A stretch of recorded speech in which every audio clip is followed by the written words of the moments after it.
Hey everyone, welcome back to the channel. Today I'm going to show you a really useful trick for Webflow, how to require business emails when someone submits a form on your website.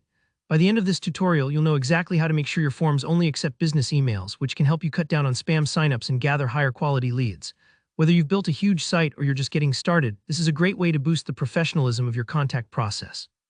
So let's jump right in. If you already have your form block set up, you're halfway there. You don't need to build anything new. We're simply going to add a code snippet and tweak some settings. This process doesn't involve any fancy coding know-how, so don't worry if you're not a developer.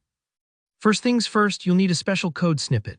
You'll find the exact code you need in the video description below, just copy it. This script is going to check any emails that get entered into your form and only let the ones through that come from a real business domain. No more Gmail, Yahoo, or Hotmail sneaking past. It's a very handy little piece of code. Once you've copied the code, head over to your Webflow dashboard and open the page where your form lives. Scroll down to the before body tag area. This is important.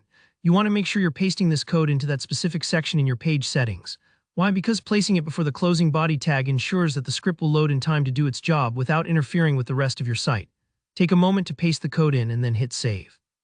Alright, moving on. Next, you'll hop back over to your actual form on the page. Look for the text field where a user would enter their email address.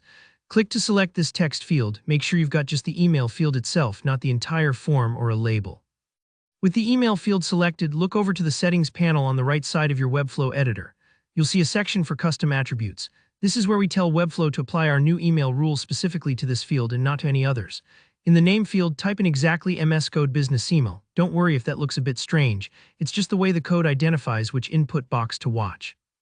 You don't need to put anything in the value field for this attribute, just the name is enough.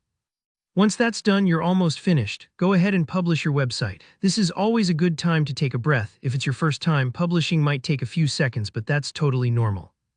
Now for the fun part, testing. Try entering a regular, free email address like at gmail.com into your form.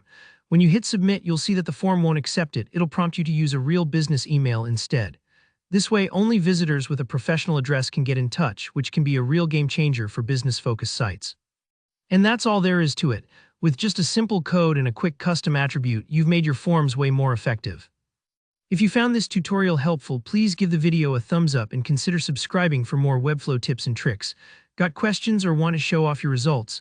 Drop a comment below. I love seeing what you're all building and I'm happy to help. Thanks so much for watching and I'll see you in the next one.